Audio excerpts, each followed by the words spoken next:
Oh no! I dropped the mic. Oh no! Oh no!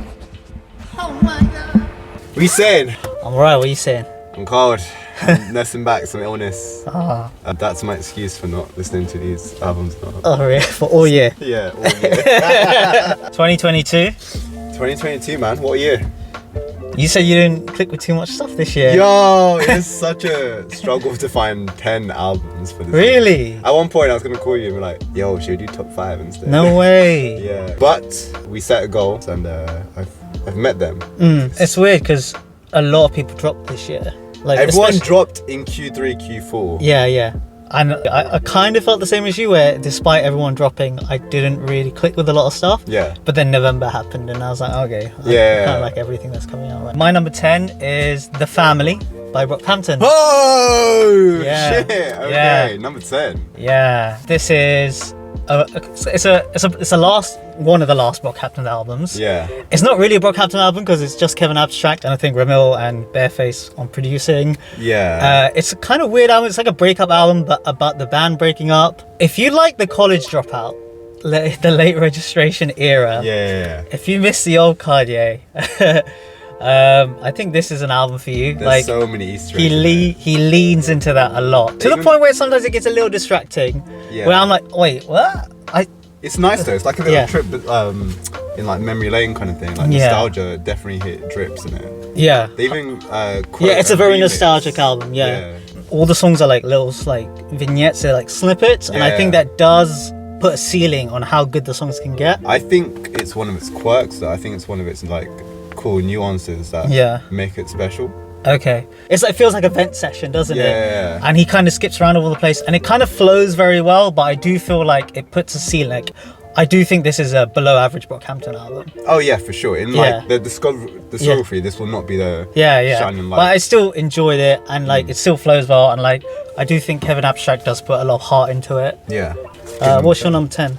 My number 10 was Heroes and Villains by Metro Boomin. Metro Boomin. Oh, that came out like a week ago, bro. Yeah, bro. For producer album, I feel like producer albums are really hard to do because it just ends up being like a mixtape or like a beat tape or something. There's like so many different like features in it. It's feature driven. It's a feature driven album. Yeah. But like it could just be like just songs with no knitting and like you could just take them out and stuff. And you know, my past experiences have just been DJ Khaled, and I've never liked a DJ Khaled album in it. Like, if you like him, good for you, innit? But Seek out. Yeah, just our opinion. You're entitled to your own. But this is for me. This is like it kind of showed what producer albums could be. Like, it's got a story. It's got kind of some loose threads that connect. From the first song, like with John Legend, it kind of flows into the next song quite easily. And the features bang, man. Like, you could literally put this album on a drive and like, oh my god, like 21 Savage goes in. Yeah, 21 Savage is probably one of the highlights. Yeah, of this. well, he's very to be fair, he appears a lot on this track. Yeah, it is. They got good chemistry. Like, they got good chemistry. They got good history. Yeah. There's a track with Gunner that bangs as well. Okay. A$AP Rocky bangs on it. I'm just saying. Like, oh yeah, is that the one with the takeoff verse at the end where he goes through the alphabet? Yeah, that was good. Do you get me? So like for a late comer in the year, this album's made an impression on me, and I was like, yeah, I like it. It's unleashed. My number 9. Wait, hang on. And in Wise Blood and In Darkness, Hearts Aglow. So Wise Blood, she's sort of like baroque pop, folky, singer-songwriter music. She really blew up with Titanic Rising, which came out a couple of years ago. Didn't really click with me. This clicked with me a bit more. How come? I'm not sure because I feel like everyone prefers the first one. Okay. And it's like part of like a trilogy. Yeah. But it's a bit more ethereal, a bit more loose, and it's kind of the theme is like, and in darkness, hearts aglow, is finding peace and hope in the darkness that is today's, I guess, climate, society, everything. It has my song of the year on it, and that does help a lot. Which what's the song of the year? It was should that be a separate list? God Turned Me Into a Flower. If you do nothing else from this video, just listen to that video. Go on a nice walk. It's one of those videos, you know, where you just feel like you're floating. Video songs where you feel like you're floating by the end. I love that song. It's so beautiful. It does so much with so little. The album yeah, it's just kind of dreamy, ethereal. It's just a pretty album. Yeah, No. I enjoyed it. Fair enough. I've never heard of it, so Yeah, you probably sent it to me. I did send it to you. Yeah. So number 9. My number 9 is something you did send me and I did listen to. Yeah. And I'm gonna butcher the name, but it's Shunka Ryugen by Haru Namuri. Haru, yeah, I like the album. Yo, anime vibes. Anime vibes. Like, I'm just all about this album, innit? Like, I love the world it takes me to. I don't understand like 90% of it. But I think It is mostly in Japanese. Yeah, but the music is its own language, innit? And I can just bang this album and I just feel like an anime. Like if I'm drawing and I'm in flow state, like I'm all about it. If I'm working out, I'm about it. For such a small person, she has a range of voices. Whoa, like, and when she goes into like the screamer mode, I'm just like, it's like yo, guttural, like from like the pits of hell, like, and with that range, she just takes you to like this fancy like escapism kind of like. This album is escapism and it takes you to this fancy soundscape. Yeah. And like I'm all for it. Some standout tracks were like Never Let You Go. Yeah. And Suru. Yeah, man. Banging nice. album. It reminded me of, and this probably shows like how little I know about the genre, but like a really good Sonic the Hedgehog soundtrack from like a game. Yeah. Like, do you get me? Like it's that gamer vibe. It's that fantasy vibe. I don't know what it is. Yeah. I don't know. Like I don't know if it's like something common in J-rock or something like that. But like it was fun. Yeah. If you want those those fantasy vibes, like defo check this album out. My number 8. Ooh, Dawn FM. Whoa! Yeah, I knew you'd be a bit short with that one. I still like this album. I liked it a lot when it came out. Yeah. What do you think? Shut up and talk. Like again, I really admire what he's done with this. Tell my body language. No, joking. I really like his artistry and like the cohesiveness and the vision of the album. I really like how The Weeknd has taken these steps to really explore this sort of synth pop landscape and this hedonistic purgatory, and it just flows really nicely. Like it's an experience in a way. It's definitely an experience. Takes you on a journey. Takes me on a journey. It's an album where if I'm listening to it, it has to be as a whole. Otherwise, I'm not really picking out songs like I am with the rest of his discography. I could. What if you did have to pick out some songs like? Oh, it's Out of Time. Still, Out of Time. That was a banger there. It's a banger now. I like it, but it's not on that level. Oh, fair enough. Like a bitch. So my number 8 is From a Bird's Eye View by Corday. Oh, okay. And it opens up with like this kind of collect call kind of skit, which has been done so many times, but it just works for this album. And I think Corday himself is just a brilliant artist. He's part of this like new gen, like new school of like hip hop vibe, being mentored by like J. Cole. I think it's on J. Cole's album. Label.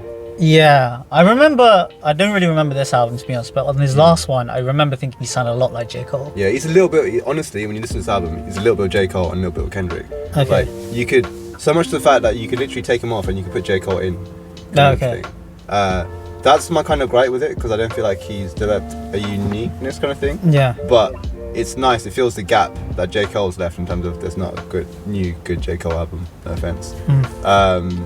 So yeah, but it takes songs that make you screw face, songs that make you dance. Like there's so many, so much so in fact, like it reminds me of Kendrick. Like some of these songs play, and then I just expect at the end to be like, I felt conflicted.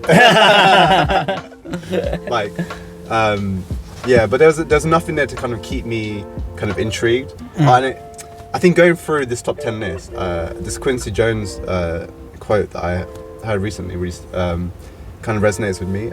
The mind switches off when the music doesn't change, so you got to keep the ear busy. And I realized like that resonates with me so much, because the albums I don't click with, it's just because it's just like flat. And there's a lot of interesting sounds in this album. Cool. And there's a lot of, oh my god, so Super is a super track on it, pun. There's so many bops like that.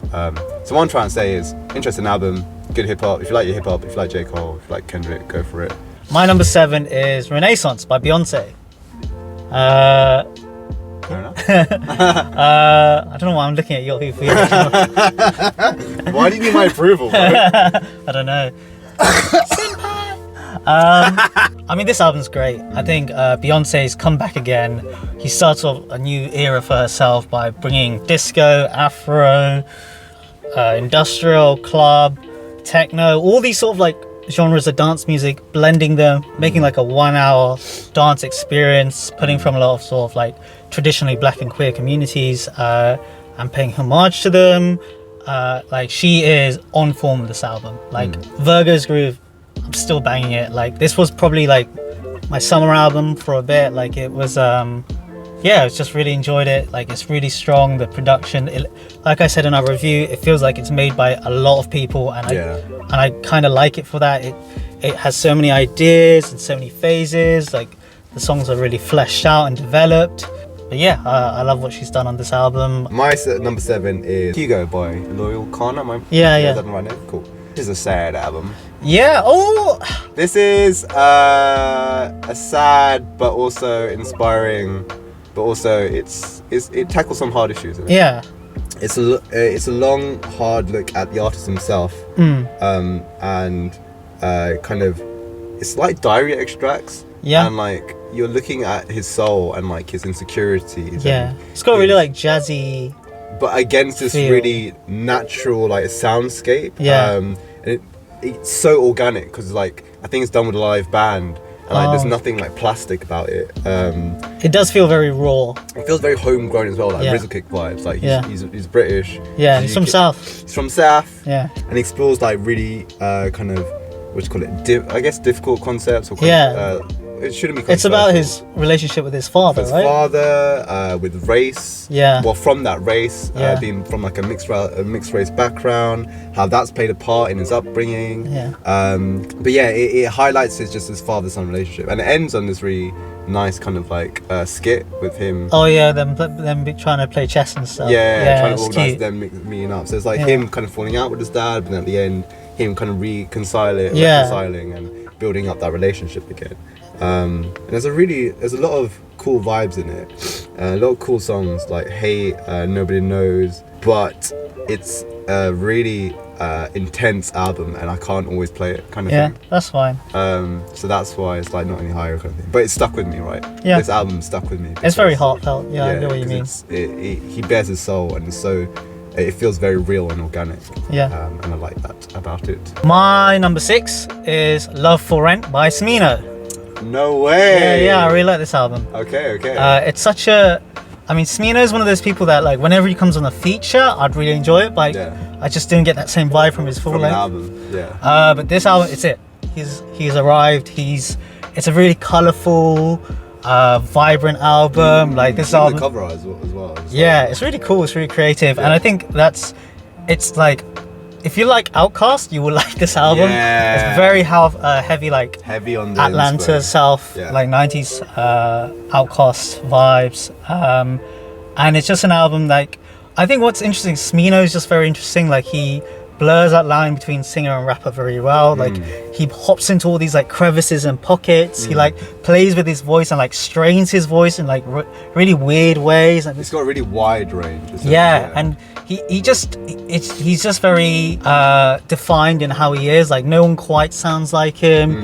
He sort of has all these triple flows and he sort of just hops around the beat. Like it's really interesting. He's got his own niche, isn't it? Yeah. He's definitely honing his craft. Yeah. And yeah, it's just quite a nice feel-good album. An album that you like has a lot of sort of groovy beats on it. A lot of like love, soul. It's long. Long. It's a long album.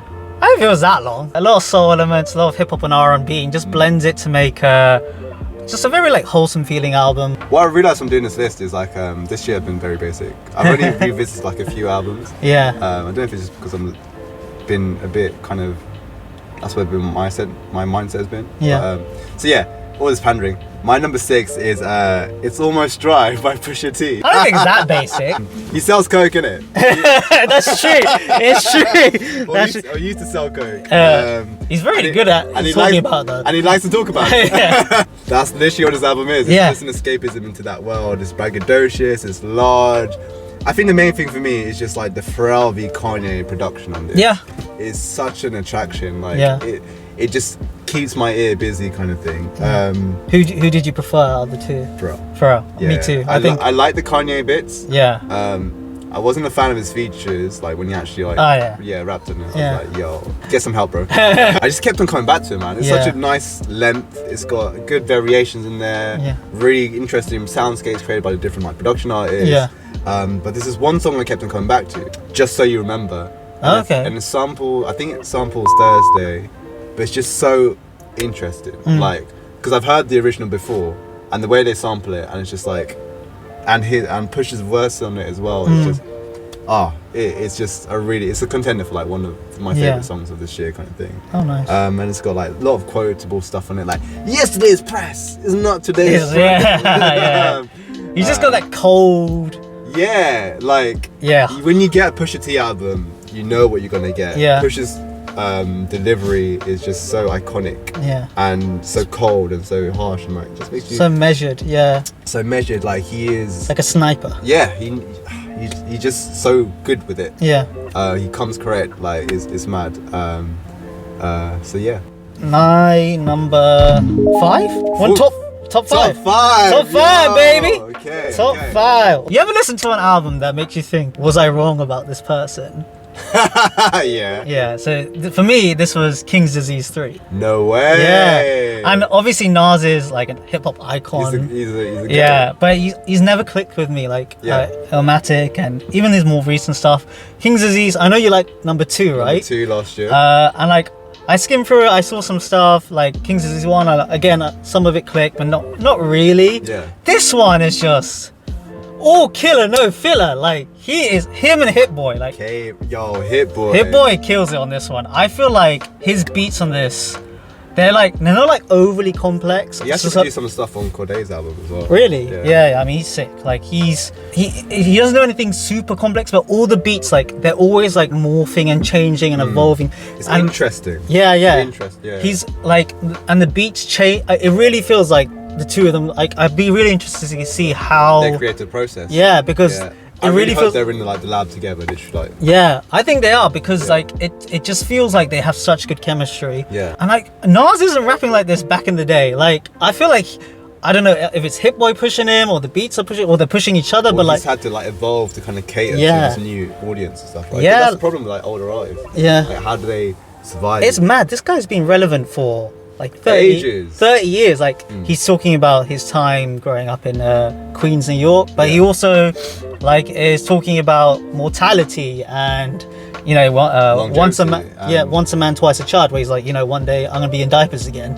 And talking about, and he has like really cool concepts. Like, he talks about beef and personifies it and talks from the perspective of beef, and by beef I mean like conflict, not like the food. So it's just like some really interesting, but honestly I think Hit Boy like makes this album with his beat. It's just those little flourishes and touches that I really like. He adds like some horns in there, some trumpet in there. It just flows. Like, there are no features on this album. It's just Nars, and if he can hold it by himself for a whole he album. holds it perfectly well. Like, it's to the point where I'm like, I gotta go back and look at his old stuff. I gotta go back and look at the King's Disease series. So I've been missing something because this clicked so well for me. But yeah, King's Disease 3, check it out. Sometimes you don't need a big concept. Sometimes you don't need a big world. Yeah. Sometimes you just need beats, rhymes, and like spit. Just literally. My number 5 is Mr. Morale Oh and the Big Ooh. Steppers by Kendrick Oh Lamar.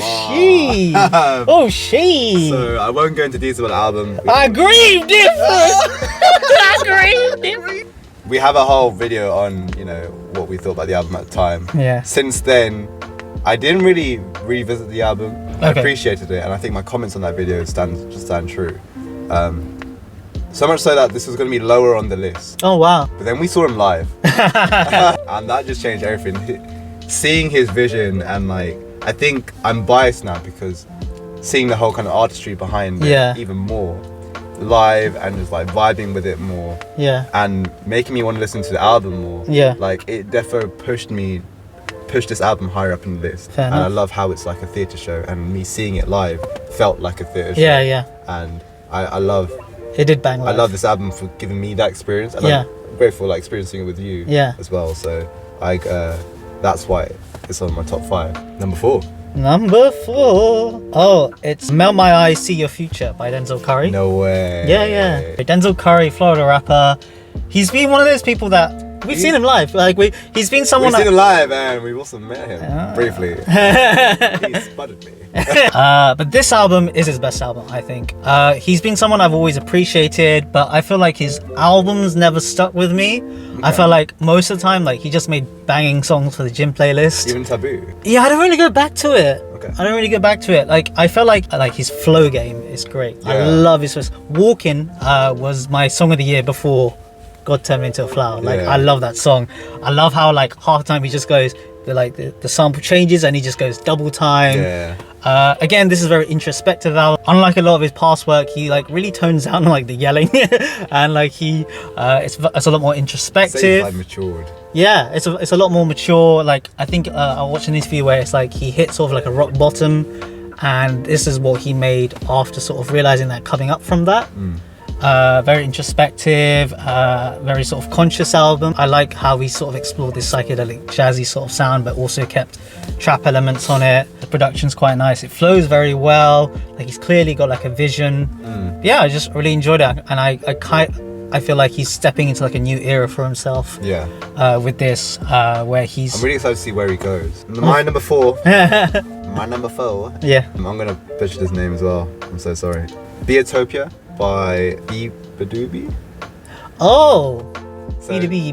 She's I think her real name is Beatrice. Okay. She's from West London, and this album, her sound is like, it's very like kind of teen, youthful, kind of like fantasy bedroom pop. Okay. But this is like pure, again, fantasy escapism for me. I feel like it takes me back to kind of was it Owl City vibes? Okay. Kind of that kind of era of like music for me. It's really delicate soundscapes. Within that soundscape, she explores issues like, I don't know, going through like relationships and stuff like that, and just like the duality of being not a first generation citizen here, so it's like she moved over from the Philippines and stuff like that. I think it's just a really beautiful album. I think one of my favorite songs on it is Perfect Pair. Perfect Pair? Pear? Perfect Pair. Oh, I thought you meant one person, two person. the palm, like the fruit. Balam. Balam.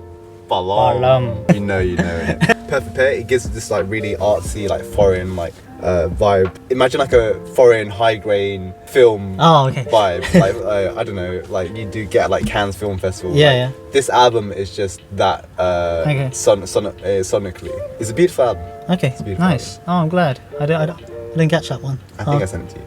One of top Number 3 now. 3. Top 3 now. My number 3 is The Forever Story by Jid. Yeah. I really like this album. So at this point, I'm gonna have to cut in. Yeah. My number 3 was also The Forever Story. Our number 3 is The Forever Story by I really like this. Jid. I feel like this is Jid coming to his own. Yeah. I feel like you can't really call him like the next Kendrick or anything anymore. Like he is Jid now. Yeah. I love how technically skilled he is. He's so skilled. Like he's not just like, I'm technically skilled, so I'm just gonna like show you exercise. Samina was like has got his own like. Yeah, he's got all these like he bends his flows. Yeah. He's go from like vocals to not as well as Samina, but like you can go into vocals and spitting bars. Though he does have this one song, what was it? Something Blue. Cody Blue 31. Yeah. I'm like, what? I don't know you can sing. And he's like, that song, by the way. Yeah. Oh my god, like the vibes. I've written bare about this actually. Yeah. When he says like swang low, swing low. The vibes, it's so beautiful, so soulful. The soulful vocals match with like the kind of intense bars he's dropping. Yeah. It just works so hard, and it bubbles. It's like a crescendo of emotion in you. Like it definitely, not where the album peaks, but it's where the emotion. Yeah, it's definitely emotional peak. Yeah. Yo, this album made me dance. Yeah. Laugh. Yeah. Get emotional, made me screw face, like it did so many things. It does a lot, and I really like how he sort of defines himself as someone very attached to his family, shaped by poverty as well. The poverty he grew up in, the one about the bologna sandwiches, which I had to look up. They're like ham sandwiches. Bologna sandwiches. And he's just sort of like being poor is very expensive, something like that. But I really like how he sort of pushes his artistry. It feels like he's like spent a lot of time and soul just poured into this album, and like he is here. He was one of those rappers where you're like, all right, he's really good, but he hasn't really got a good album to him. Like a great this. Do you listen to extended edition with it's got that The 2007, track? yeah. I think that's a cool track. Yeah. It didn't need to be on the album. That's why it's an extended edition. But it's this dude is mega talented. yeah, man. When I think back to 2022, that album's Yeah, this is like if you're interested in what's going on in rap right now. Yeah, he's a great example. My number 2 is Natural Brown Prom Queen by Sudan Archives. Who that? Who that? That's a good question because Sudan Archives, she's sort of like this. She's from Cincinnati. Hip hop, R&B, art pop, self-taught violinist. Okay. And that really shows in this album. I think one of my favorite feelings in music is when you kind of discover someone new and you're like, wow, this person's amazing. You get addicted to their album. And for me this year, this was her. Like this album is so ambitious. Like I love In what this. sense? It wants to be grand, or It's so grand. Like this is the best R&B album of the year for me. Best R&B neo soul. I listened to it yesterday. You know I what? haven't heard it yet. It's not. I don't think it's as good as Control by a long shot. There's so many genres that she blends together. The songs like they evolve and they're very modular, where like they have like phases, but they also like she'll put in like a house beat or there'll be like a drop and they'll sort of switch up, but it still feels like an organic morphing of that song.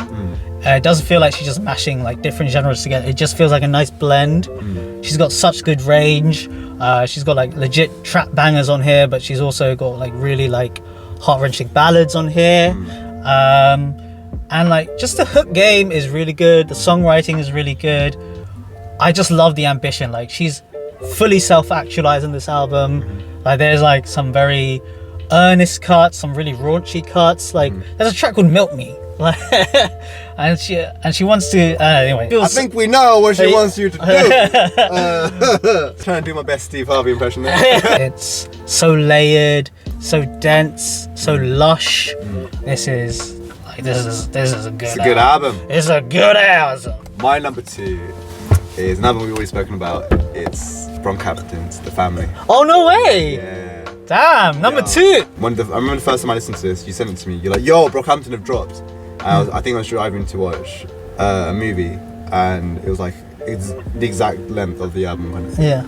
And I just remember being excited and listening to it, and I didn't even care about if I was moving from track to track. Yeah. I was just in it. I was invested in the journey. I was all about the intro. I was all about the brief snippets of the soundscapes created.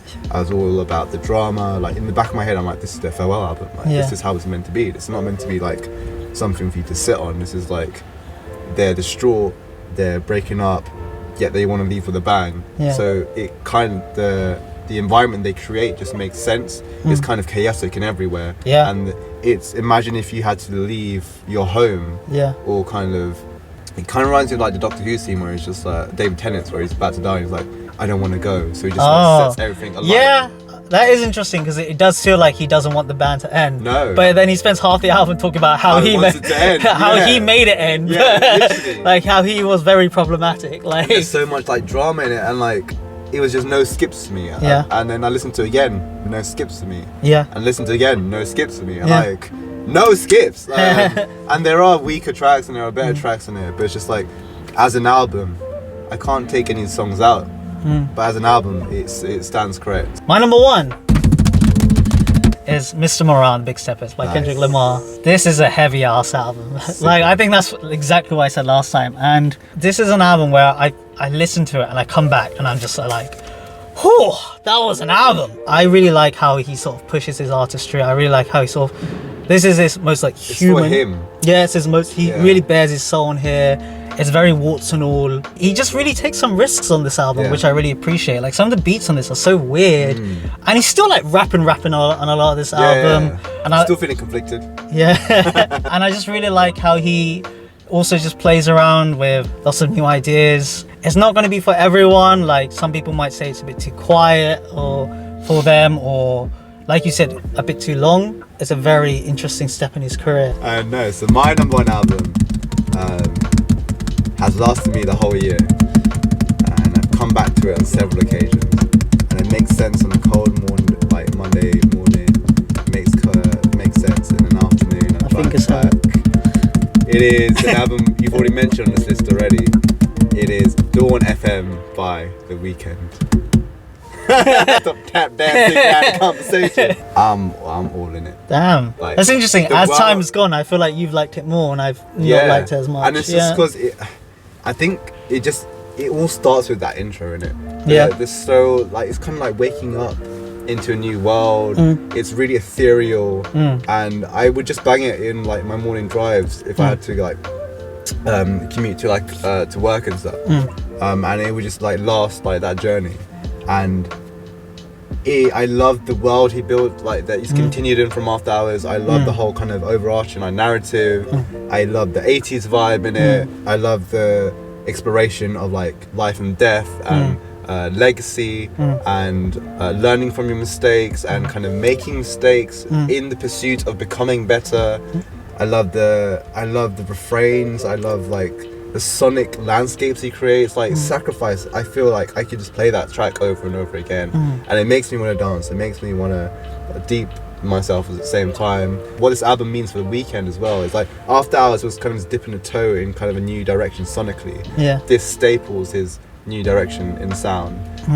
Back having developed from that kind of quote unquote one of our mates pussy popping music from like Trilogy and stuff, shout out Acel, to this kind of really refined, not tribute, but kind of utilization of an 80s kind of synth pop of music. And yeah, I think he does it really well, and I'm really excited to finally be able to see it like next year if he doesn't cancel again, live when we go to see him at a stadium tour.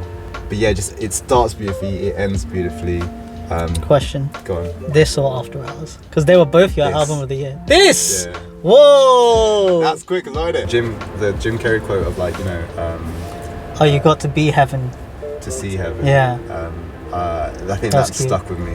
It's something that I try to live by, and I like. It changed my life. This album changed my life. It's just like if I play it, I know the vibes. Ace Ventura saved my life. Yeah. Yeah, man. I think I think it's a good album. It's a good album. Nice.